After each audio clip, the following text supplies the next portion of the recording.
Hello everyone, welcome back to our channel Judiciary by PW. This is me Arjita and welcome to another session, another lecture of भारतीय न्याय संहिता. So कल हमने section number 30 तक cover कर लिया था. आज की क्लास में हम सेक्शन नंबर 31 से लेके आपके आगे के जो सेक्शंस हैं उनको कवर करने वाले हैं. ठीक है. सो अभी फिलहाल जो आपका जनरल एक्सेप्शन वाला पार्ट है वो हम डिस्कस कर रहे हैं, जिसमें जो आपके बेसिक जनरल एक्सेप्शंस हैं कई सारे हमने कवर कर लिए हैं, जैसे कि डोली इनकेपेक्स होता है, इंटॉक्सिकेशन होता है, उसके साथ साथ अनसाउंडनेस ऑफ माइंड होता है, mistake of fact, mistake of law. ये सारे एरियाज हमने अभी तक कवर कर लिए हैं. कल हमने कंसेंट के जो प्रोविजंस दिए हैं, कंसेंट के रिस्पेक्ट में जो सेक्शंस दिए हैं उनको भी डिस्कस किया था. आज हम बात करने वाले हैं सेक्शन नंबर 31 की. ठीक है. अब देखिए स्टूडेंट्स, सेक्शन नंबर 31 में आपको समझने की जरूरत है कि यहां पे बात की जा रही है एक कम्युनिकेशन की. कम्युनिकेशन का मतलब क्या होता है? जैसे कोई चीज आपको बताई जाती है, कोई बात आपको कम्युनिकेट की जाती है. अब सेक्शन नंबर 31 को समझने के लिए मेरे पास एक बहुत ही बढ़िया मूवी एग्जांपल है. अगर आप सबने मुन्ना भाई एमबीबीएस देखी हो तो, है ना, मुन्ना भाई जो पहली वाली एमबीबीएस वाली मूवी थी, उस मूवी में एक सीन दिखाया है कि एक डॉक्टर सुमन है, एक आपके मुन्ना भाई तो हैं ही, और एक जहीर नाम का पेशेंट होता है, टेस्ट वगैरह करवाता है. एंड डॉक्टर सुमन एक दिन उसको जहीर को बुला के कहती हैं कि जहीर आपके पास ज्यादा टाइम जो है वो नहीं बचा हुआ है ना, आपकी जो रिपोर्ट्स आई हैं वो बहुत ही ज्यादा खराब आई हैं. अब नो डाउट उस मूवी में दिखाया है कि जहीर उस बात को सुन के काफी ज्यादा डिस्टर्ब सा हो जाता है ना, मतलब वो काफी कह लो बौखला सा जाता है कि अरे मेरे पास इतना कम टाइम बचा है और मुझे इतना कुछ करना था लाइफ में, घर बनाना था, मम्मी को हज लेके जाना था, बहन की शादी करवानी थी, XYZ चीजें. तो नो डाउट जब इस तरीके की इंफॉर्मेशन या इस तरीके का कम्युनिकेशन आप किसी भी पर्सन के साथ अगर करेंगे कि उसके पास ज्यादा समय नहीं बचा है जीने के लिए, तो कोई भी पर्सन इस इंफॉर्मेशन को कभी अच्छी तरीके से नहीं ले पाएगा. हर पर्सन जो है गुस्से में आ जाएगा, घबरा जाएगा, डर यहां पे जाएगा. But that does not mean कि डॉक्टर अपना काम ना करें या डॉक्टर आपको वो बात कम्युनिकेट ना करें. तो सेक्शन नंबर 31 देखो इसी चीज के बारे में बात करता है कि अगर डॉक्टर ने गुड फेथ में, गुड फेथ का देखिए मतलब क्या है, ऐसा नहीं है कि लापरवाही करी है डॉक्टर ने, गलत सलत टेस्ट कर दिए, गलत सलत कोई मेडिकल चेकअप कर दिया, गलत सलत कोई इंफॉर्मेशन निकाल के कुछ भी तुमको बता दिया. डॉक्टर ने अपने पार्ट पे मान लो सारी चीजें चेक कर ली हैं, सारी चीजें वेरीफाई कर ली हैं, है ना, सब कुछ कंफर्म करने के बाद हम कोई बात आपको कम्युनिकेट कर रहे हैं और हमारा उस बात को कम्युनिकेट करने के पीछे कोई बुरा इरादा नहीं है. हम ये नहीं चाहते हैं कि सामने वाला पर्सन हमारी बात को सुन के सदमे से, हार्ट अटैक से मर जाए. नहीं, हमारा गुड फेथ है ना, और आपके फायदे के लिए, आपके बेनिफिट के लिए हम आपको वो चीज बता रहे हैं. अब आप ये नहीं कह सकते ना कि यार डॉक्टर्स को, पेशेंट्स को ये बात नहीं बतानी चाहिए. डॉक्टर पेशेंट को उसके फायदे, उसके बेनिफिट के लिए ही बता रहा है ताकि पेशेंट अकॉर्डिंगली जो है यहाँ पे इंतजाम वगैरह कर सके. तो यहाँ पे अगर उस कम्युनिकेशन को सुन के सामने वाले पर्सन को कोई भी नुकसान होता है, कोई भी हार्म वगैरह होता है, तो इसके लिए कम्युनिकेट करने वाला जो पर्सन है उसकी कोई लायबिलिटी नहीं है. मान लो कि डॉक्टर ने किसी पेशेंट को कोई ऐसी बहुत ही डरावनी सी खबर दे दी, डरावनी सी न्यूज वगैरह दे दी, पेशेंट उस न्यूज को सुन के डर गया, घबरा गया, गिर गया, उसका हार्ट फेल हो गया, समथिंग लाइक दैट. तो इन चीजों के लिए आप यहाँ पे डॉक्टर को जिम्मेदार नहीं ठहरा सकते, है ना. भले ही डॉक्टर को यहाँ पे पता होगा, डॉक्टर को यहाँ पे पता होगा कि इस कम्युनिकेशन से सामने वाले पर्सन को कोई अच्छी खुशी नहीं होने वाली है, सामने वाला पर्सन जो है वो डरेगा ही, घबराएगा ही. बट अगेन देखो वही बात है कि कुछ सिचुएशंस ऐसी होती हैं जहां पे आपको कम्युनिकेट करना जरूरी होता है ना. आप डॉक्टर से ये नहीं एक्सपेक्ट कर सकते कि आप मत बताइए पेशेंट को. यहाँ पे वो अपने आप में एक मेडिकल नेग्लिजेंस वाला पॉइंट हो जाएगा कि भाई आपने पेशेंट को यहाँ पे क्यों नहीं बताया. अब सेक्शन नंबर 31 में अगर हम बात करते हैं तो एक बहुत ही आपका इंपॉर्टेंट यहाँ पे केस लॉ भी है. ठीक है, जैसे आप इस केस लॉ को देखोगे तो आपको और क्लैरिटी हो जाएगी कि सेक्शन नंबर 31 एग्जैक्टली आपका कहता क्या है. केस का नाम है एक्स वर्सेस हॉस्पिटल एबीसी. अब ये केस का नाम इतना अजीब इसलिए है क्योंकि ये एक पर्सन के HIV एड्स का मामला था, तो इसलिए दोनों पार्टीज का नाम नहीं रिवील किया गया है, ना पेशेंट का नाम रिवील किया है, ना हॉस्पिटल का नाम यहाँ पे रिवील किया गया है. ठीक है. अब देखो इस केस में होता क्या है, बेसिकली एक पेशेंट था, एक पर्सन था, मान लेते हैं उसका नाम एक्स था, है ना. इस पर्सन को HIV एड्स की बीमारी निकली थी, राइट.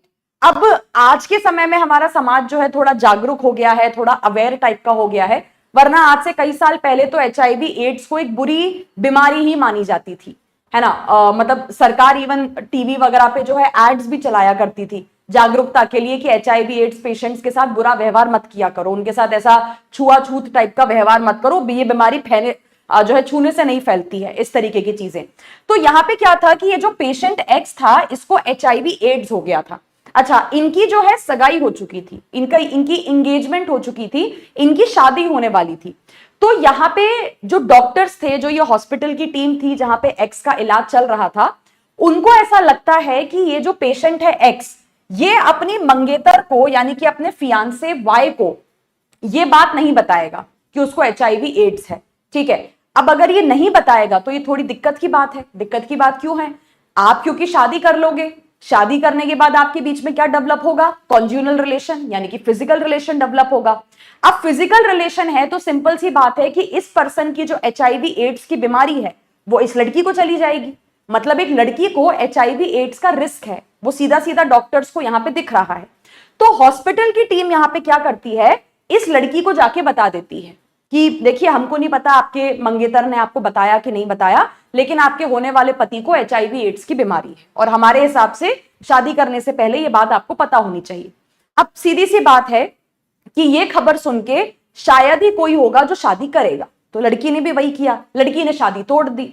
तो एक तो इस पेशेंट की बदनामी हुई शादी टूटने की वजह से, दूसरा समाज में ये और फैल गया कि इनको HIV एड्स है। तो कई तरीके से इस पर्सन की रेप्यूटेशन को, इसकी इमेज को नुकसान पहुंचा, शादी टूटने की वजह से भी, और जो बीमारी का ढिंडोरा पिट गया वो अलग यहां पे। तो यहां पे जो है इनको इस पर्सन को, है ना, इस पर्सन को यहां पे जो है इन्होंने कहा कि हॉस्पिटल वालों ने मुझे यहां पे नुकसान पहुंचाया है, मुझे हार्म पहुंचाया है ये कम्युनिकेशन करके। ठीक है, अब कैसे हार्म पहुंचाया है कम्युनिकेशन करके? तो यहां पे इनका कहना था, पेशेंट एक्स का यहां पे ये कहना था कि आपने क्योंकि ये बात मुझसे बिना पूछे मेरी मंगेतर को बता दी, तो एक तो आपने मेरी राइट टू प्रिवेसी का यहां पे वायलेशन किया है, और दूसरा आपके उसको बता देने से मेरी शादी टूट गई, मेरी इतनी ज्यादा जो है बदनामी हो गई यहां पे सोसाइटी में। तो ये चाहते थे कि ये डॉक्टर्स के खिलाफ एक्शन ले, पेशेंट्स के खिलाफ ही एक्शन ले। लेकिन जब ये केस सुप्रीम कोर्ट पहुंचा तो सुप्रीम कोर्ट ने हॉस्पिटल वालों के फेवर में डिसीजन दिया। सुप्रीम कोर्ट ने कहा कि देखो, माना ये आपकी पर्सनल लाइफ का एक मैटर था, आपकी राइट टू प्राइवेसी से रिलेटेड एक मैटर था, लेकिन डॉक्टर्स ने वो बात उस लड़की को क्यों बताई? उसके फायदे के लिए बताई ना, उसके बेनिफिट के लिए बताई। Otherwise she was also at a risk. अगर वो लड़की को नहीं बताते, आप शादी कर लेते, शादी के बाद फिजिकल रिलेशन डेवलप होता, लड़की को भी रिस्क हो सकता था किसी भी तरीके के हेल्थ इशू का यहां पे। तो कुल मिला के अगर हम यहां पे देखें तो डॉक्टर्स का उस लड़की को बताने का कारण क्या था? उन्होंने एक कम्युनिकेशन किया, उन्होंने लड़की को एक बात बताई, लड़की को बात उन्होंने गुड फेथ में बताई है, लड़की के फायदे के लिए बताई है, लड़की के बेनिफिट के लिए बताई है। ठीक है, हालांकि डॉक्टर्स को पता होगा पहले से कि ऐसा सुनने के बाद शायद लड़की शादी तोड़ देगी या लड़की जो है वो शादी नहीं करेगी आगे, सोसाइटी में इस पर्सन की बदनामी हो सकती है। डॉक्टर्स को पता था कि नुकसान हो सकता है, लेकिन अगेन मतलब नुकसान हो सकता है ये सोच के आप किसी पर्सन को इंपॉर्टेंट बात कम्युनिकेट करने से नहीं रुक जाएंगे ना।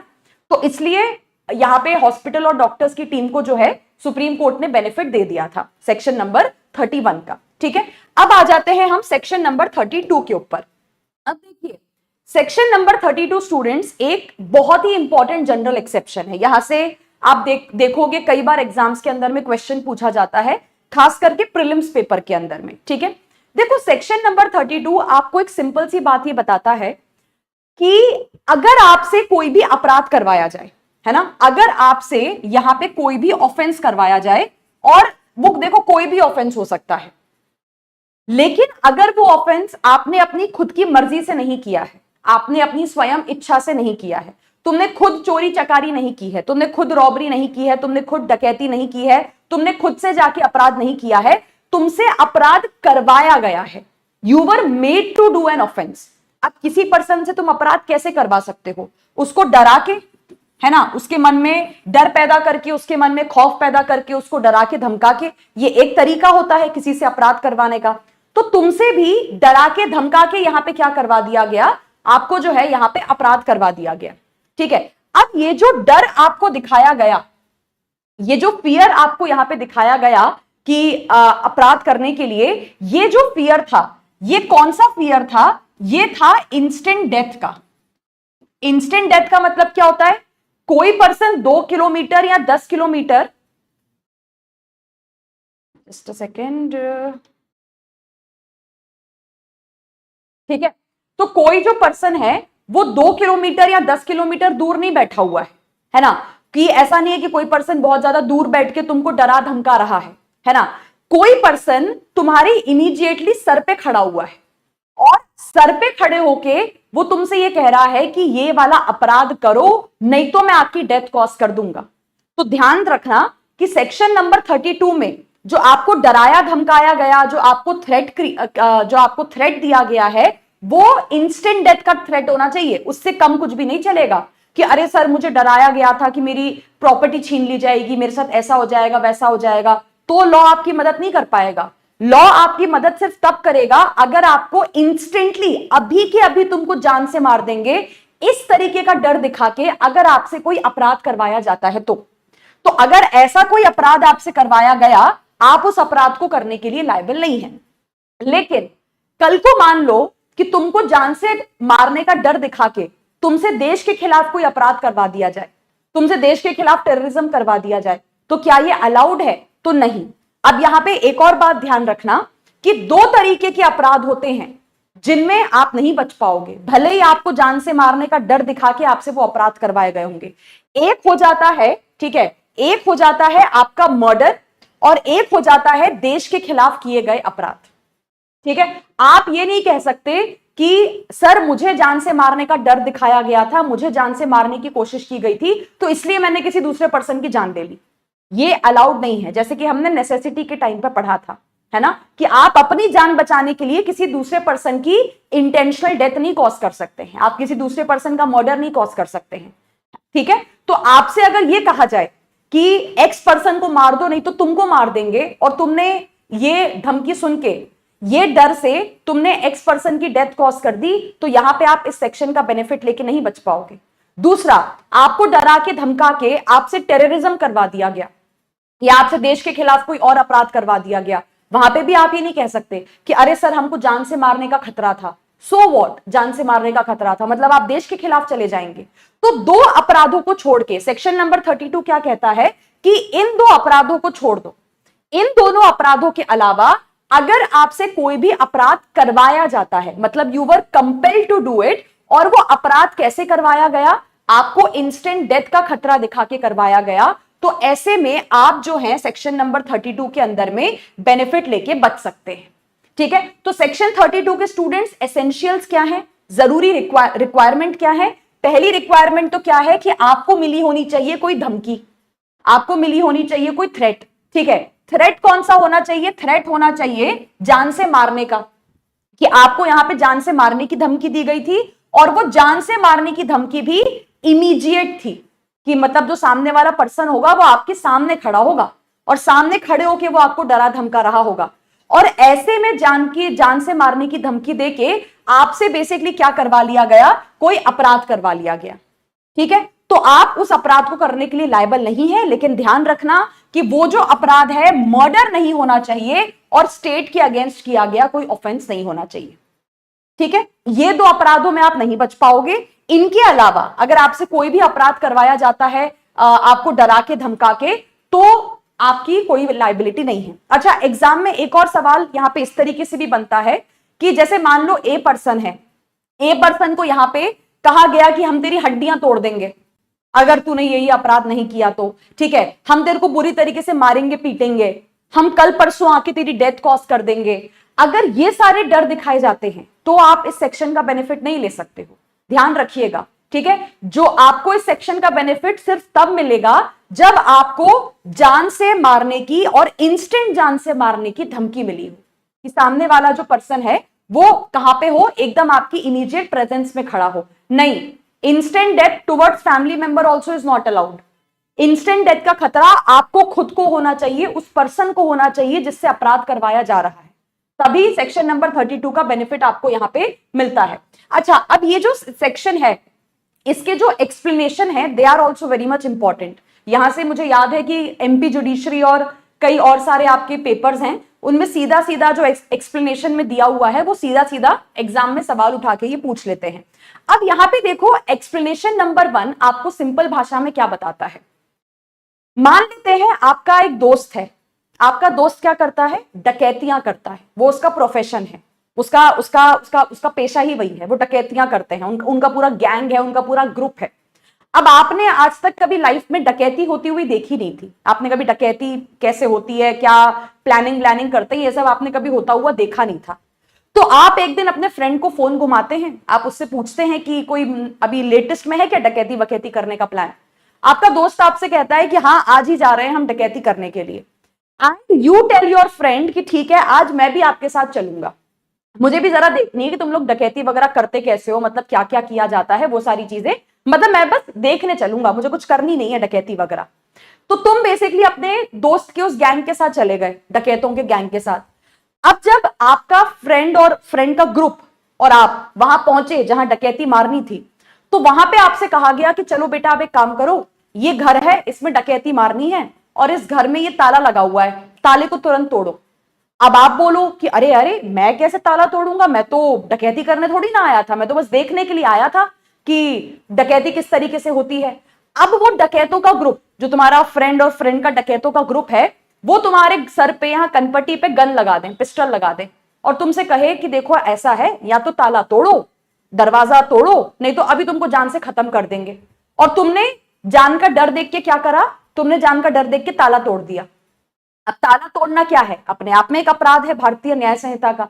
तो मान लो बाद में पुलिस ने तुमको पकड़ा, अब तुम पुलिस के सामने ये कहो कि सर मेरे पास तो कोई ऑप्शन ही नहीं था डकैती करने का, मेरे पास तो कोई ऑप्शन ही नहीं था ताला ना तोड़ने के अलावा, उन्होंने मेरे यहाँ पे गन लगाई हुई थी, मुझे इंस्टेंट मारने का खतरा था, मैं और क्या करता।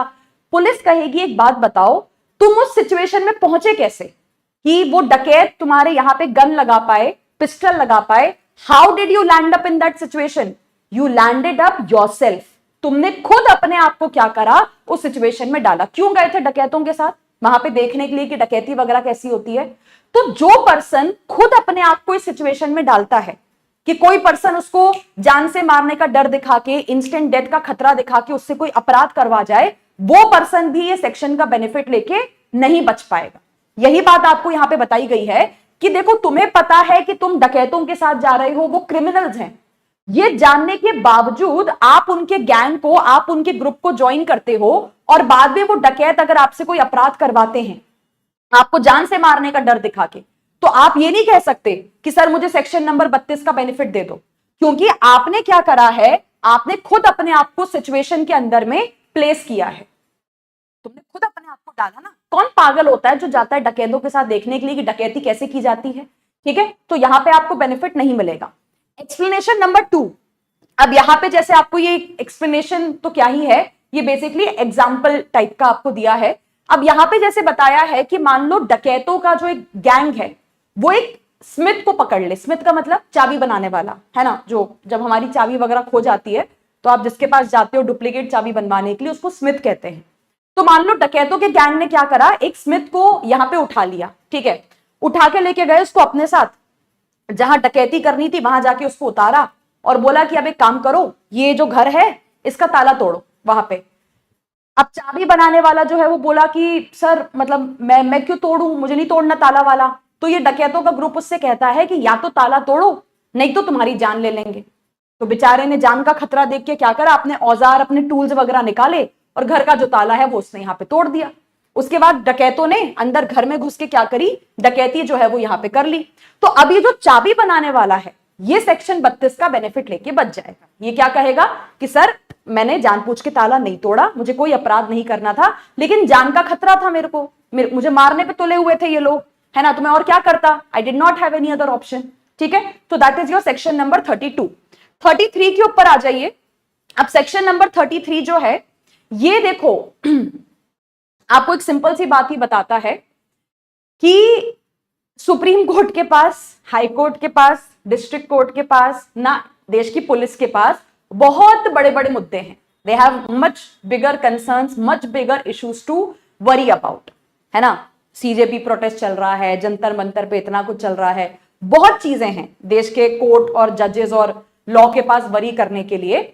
ऐसे में तुम छोटी छोटी चीजों के लिए पुलिस या कोर्ट को जाके परेशान नहीं कर सकते, और तुम परेशान करोगे भी तो वो परेशान होना नहीं चाहेंगे उसमें, राइट। इसमें आप एक सिंपल सा एग्जांपल ले सकते हैं। अगर कभी मंदिर के बाहर से आपकी चप्पल चोरी हो जाए, कोई पर्सन जो है, आप ऑफिस में काम करते हैं, कोई पर्सन आपका पेन उठा के लेके चला जाए, कोई पर्सन आपकी पानी की बोतल से पानी पी ले, है ना, आप ट्रेन में ट्रैवल कर रहे हो, कोई पर्सन आपकी रेलवे की सीट पे बैठ जाए, आप कहीं बाहर निकले हो, किसी से आपकी थोड़ी बहुत झड़प हो जाए, गाली गलौज हो जाए, तू तू मैं टाइप की हो जाए, ये सारी चीजें, ये हमारी एवरीडे लाइफ का पार्ट है। रोज आए दिन किसी ना किसी के साथ ये चीजें होंगी। आपकी गाड़ी, घर के बाहर कोई कचरा डाल के चला जाएगा, घर के बाहर कोई गाड़ी पार्क करके चला जाएगा, इस तरीके की चीजें होती रहती हैं। इसका मतलब ये नहीं है ना कि छोटी छोटी बातों के लिए, ठीक है, हाँ मैंने इंस्टाग्राम पे रील भी बना के डाली है मिलाना है ना, तो मैंने सुबह ही देख लिया था, मैंने वीडियो भी बना के डाला है उसके ऊपर, आप देख सकते हैं उसको। मैंने मतलब उसमें वही अपना रिएक्शन दिया है over what CGI has said, ठीक है।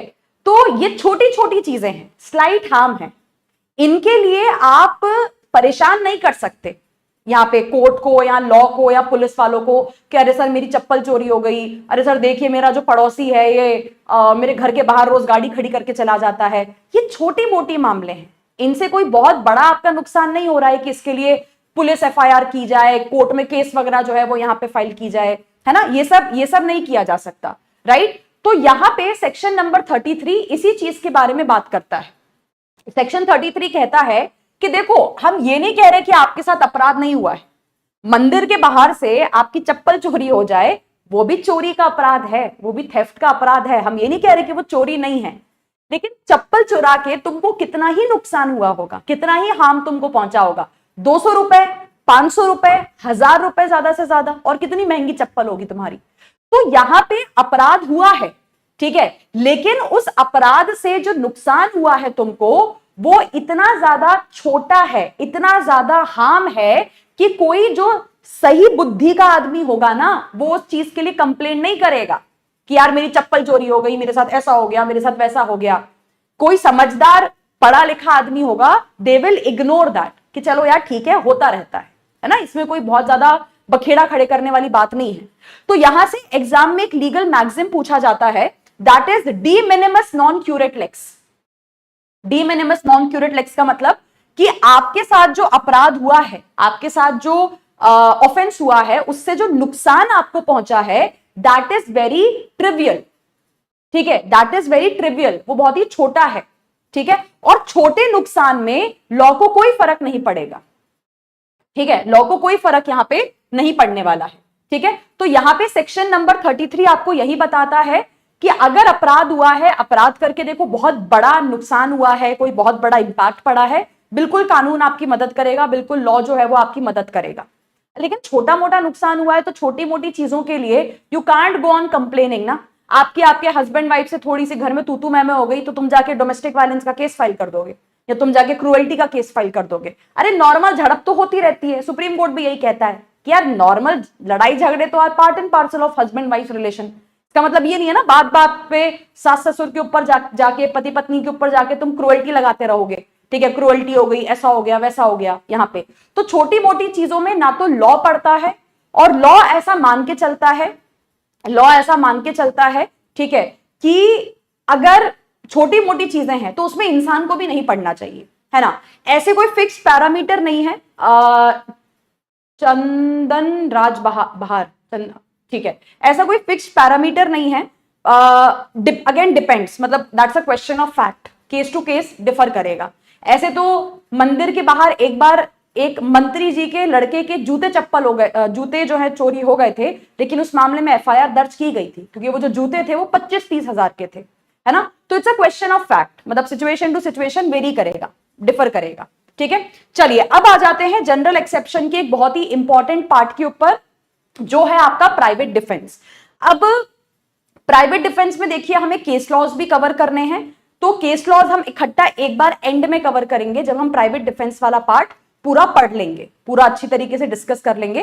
पहले जो प्रोविजंस हैं आपके प्राइवेट डिफेंस के, पहले उनको हम यहाँ पे पूरा पढ़ के समझ लेते हैं। इसमें जो सबसे पहला सेक्शन है students, that is section number 34। अब देखो बेसिकली यहां से जो आपका पार्ट है that is right of private defence. ठीक है, अब प्राइवेट डिफेंस बेसिकली क्या है? एक बात सिंपल है, हमारे देश की आबादी बहुत ज्यादा है, देश में जो तादाद है वो बहुत ज्यादा है। ठीक है, थैंक यू प्रीति। तो देश में जो तादाद है वो बहुत ज्यादा है।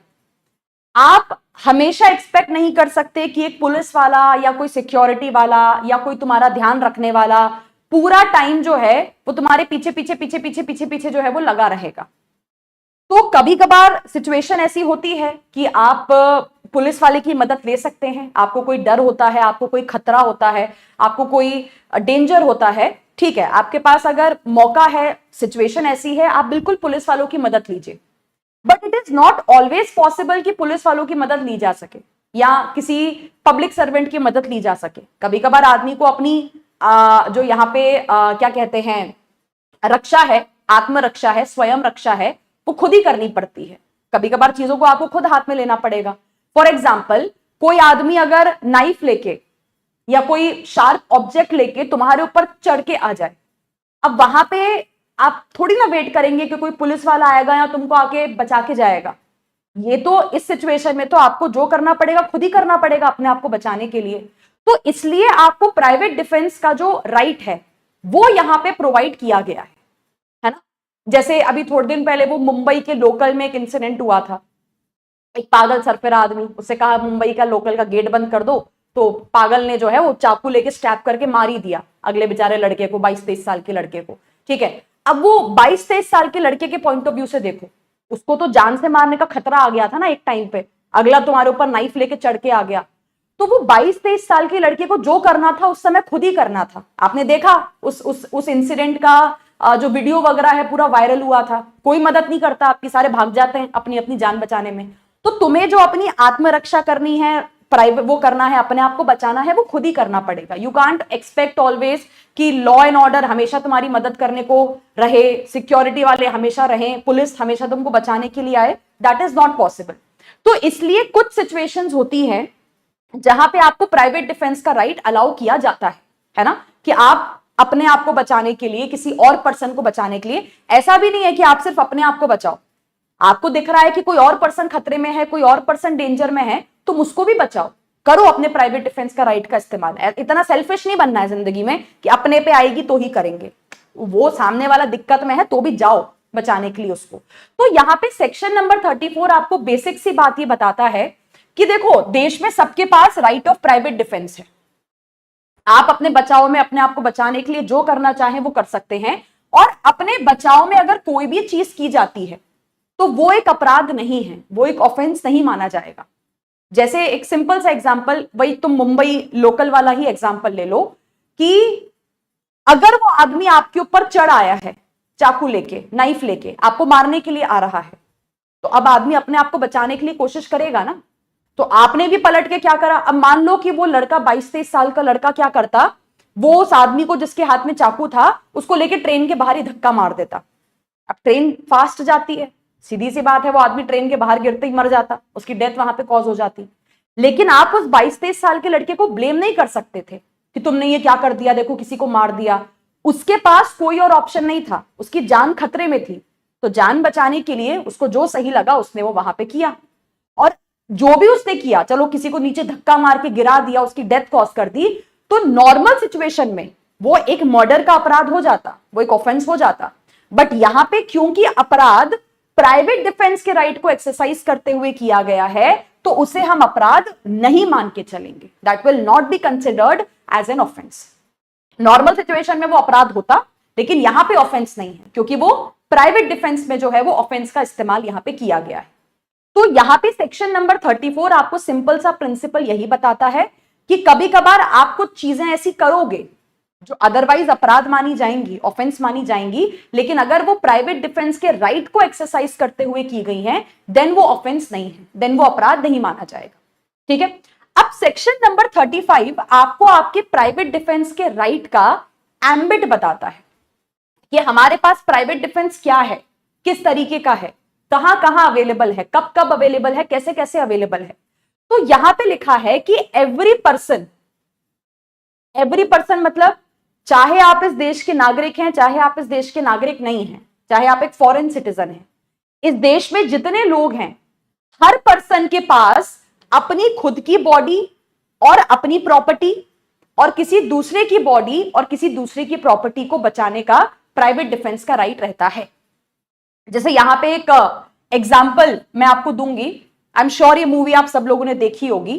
दैट इज मतलब उसमें कुछ कुछ चीजें तो बहुत ही सही दिखाई हैं, लॉ के प्रिंसिपल्स बढ़िया दिखाए हुए हैं, कुछ कुछ बहुत ही एग्जैजुरेटेड दिखाया है, क्योंकि मैं झूठ नहीं बोलता। It's a very old movie of Govinda. उस मूवी में दिखाया है कि अनुपम खेर एक पर्सन का केस लड़ रहा होता है, एक लड़का होता है 19-20 साल का और चश्मा लगा के, उस बच्चे का केस लड़ रहा होता है अनुपम खेर। उस 19-20 साल के लड़के के ऊपर इल्जाम ये होता है कि उसने क्या करा है, उसने एक गुंडे का, एक गैंगस्टर का मर्डर कर दिया है। यहां पे तो मर्डर का केस चल रहा होता है उस लड़के के ऊपर। अब अनुपम खेर उस लड़के का वकील होता है। तो अनुपम खेर जो है जज साहब को बताता है कि आप ये समझो कि मर्डर किस परिस्थिति में हुआ है। मतलब अनुपम खेर उस लड़के का वकील होने के नाते प्राइवेट डिफेंस का राइट यूज कर रहा होता है। अनुपम खेर कहता है कि सर, उस लड़के की बहन डेंजर में थी, उसकी बहन खतरे में थी। वो गुंडा, वो गैंगस्टर एक दिन इनके घर में घुस के आ गया और फिर उसने उस लड़की के साथ जो है जबरदस्ती सेक्सुअल असॉल्ट करने की कोशिश की। और फिर अनुपम खेर एक बहुत ही बढ़िया लाइन जज की तरफ जो है वो देते हैं कि आप बताइए, आपकी बहन अगर ऐसे दिक्कत में होती, मेरी बहन ऐसे दिक्कत में होती, तो देश का हर भाई वही करेगा जो उस लड़के ने किया है। अपनी बहन की इज्जत बचाने के लिए वो सामने वाले पर्सन को मार देगा। और सर जज साहब, उसने इसलिए एंथनी कुछ नाम होता है उसका गुंडे का उस मूवी में, तो उसने एंथनी का जो है मर्डर कर दिया। तो अब इस एग्जाम्पल से बेसिकली हमको क्या समझ में आया? हमको ये समझ में आया कि लड़का जिसने मर्डर किया है, जिसने गुंडे की जान ली है, लड़के की जान खतरे में नहीं थी, लड़के को कोई खतरा डेंजर नहीं था, लड़का अपना मस्त था, लेकिन लड़के की बहन डेंजर में थी, लड़के की बहन के ऊपर सेक्सुअल असॉल्ट होने वाला था। तो सेक्शन 35 आपको यही कहता है कि आप खुला अपना प्राइवेट डिफेंस का राइट यूज करो, कोई दिक्कत की बात नहीं है, चाहे आप खतरे में है, चाहे कोई दूसरा पर्सन खतरे में है। एंड सिमिलरली, चाहे आपकी प्रॉपर्टी को कोई नुकसान होने वाला हो, चाहे किसी दूसरे की प्रॉपर्टी को नुकसान होने वाला हो, कोई पर्सन अगर पेट्रोल तो छोड़ो, ठीक है, उसमें तो एथेनॉल है, कोई और चीज लेके, ठीक है, अगर कोई सामने वाला पर्सन तुम्हारी गाड़ी की तरफ दौड़ा चला आए उसको आग लगाने के लिए, तुम्हारी कार को भस्म करने के लिए, ठीक है, अब तुम्हारी प्रॉपर्टी यहां पे डेंजर में है, तो प्रॉपर्टी आपकी डेंजर में है तो आप करिए जो आपसे करते बनता है, बचाइए अपनी कार को, कैसे बचा सकते हैं। लेकिन अगर किसी दूसरे की कार भी डेंजर में है, मान लो आपके पड़ोसी की कार है, उसकी कार को कोई जलाने के लिए आ रहा है, तो इसका मतलब ये नहीं है कि हम अपने प्राइवेट डिफेंस के राइट को यूज नहीं करेंगे क्योंकि हमारी प्रॉपर्टी नहीं है। भाई आपको दिख रहा है ना कि किसी और की प्रॉपर्टी यहां पे डेंजर में है, तो उसकी प्रॉपर्टी को बचाने के लिए भी आपको जो करते बने करिए, बचाइए उसकी प्रॉपर्टी को वहां पे। तो प्राइवेट डिफेंस का राइट आपको दोनों सिचुएशंस में अवेलेबल होता है, ठीक है, चाहे आपकी बॉडी डेंजर में हो, चाहे किसी और पर्सन की बॉडी डेंजर में हो, मतलब चाहे आपके शरीर के साथ कोई अपराध हो रहा हो या किसी दूसरे के साथ कोई अपराध हो रहा हो, चाहे आपकी प्रॉपर्टी के साथ कोई अपराध हो, चाहे किसी दूसरे की प्रॉपर्टी के साथ कोई अपराध हो। और प्रॉपर्टी में यह नहीं देखा जाएगा कि प्रॉपर्टी चल है या अचल है, मूवेबल है या फिर इमूवेबल है। प्रॉपर्टी जो है वो आपकी किसी भी तरीके की हो, चाहे मूवेबल प्रॉपर्टी हो चाहे इमूवेबल हो, किसी का घर हो, कोई जमीन हो, किसी की कोई गाड़ी हो, किसी का लैपटॉप हो, ठीक है, किसी भी तरीके की अगर आपकी प्रॉपर्टी है या आपकी या किसी दूसरे पर्सन की, उसको अगर खतरा है, उसको अगर डेंजर है, तो बचाने के लिए आपको जो करते बन सकता है वो आप यहां पे करिए, ठीक है। तो बेसिकली ये हमारा आज की क्लास का जो है वो पार्ट था। नाउ बिफोर आई एंड, एक इंपॉर्टेंट चीज कि स्टूडेंट्स, अगर आप किसी भी एग्जाम की तैयारी कर रहे हैं, क्योंकि अभी काफी सारे एग्जाम्स हैं आपके, वी हैव जुडिशरी के पेपर हैं आपके, इसके साथ साथ अभी एमपी एडीपीओ का एग्जाम होने वाला है, एआईबी 22 की जो डेट है वो भी अनाउंस की जा चुकी है। इसके साथ साथ अगर आप एसबीआई और आईबीपीएस का एग्जाम होने वाला है लॉ ऑफिसर का, उसकी तैयारी अगर आप कर रहे हैं, एंड अलोंग विद दैट अगर आप यहाँ पे वकालत करने के लिए ड्राफ्टिंग सीखना चाहते हैं, प्लीडिंग सीखना चाहते हैं, तो इन सब एग्जाम्स की तैयारी, ये सभी कोर्सेज जिसमें आप तैयारी कर सकते हैं, अपनी लीगल स्किल्स को बेटर कर सकते हैं, ये सब कुछ आपको जुडिशरी बाय पीडब्ल्यू की वेबसाइट पे अवेलेबल करवाया जा रहा है। तो तो इधर आप हमारी वेबसाइट पे जा सकते हो, आप हमारी मोबाइल एप्लीकेशन पे जा सकते हो, है ना, या फिर इसी वीडियो के डिस्क्रिप्शन बॉक्स में नंबर दिया है, उस नंबर पे भी आप कांटेक्ट कर सकते हैं बैचेस या कोर्सेज के बारे में जानने के लिए। So thank you so much.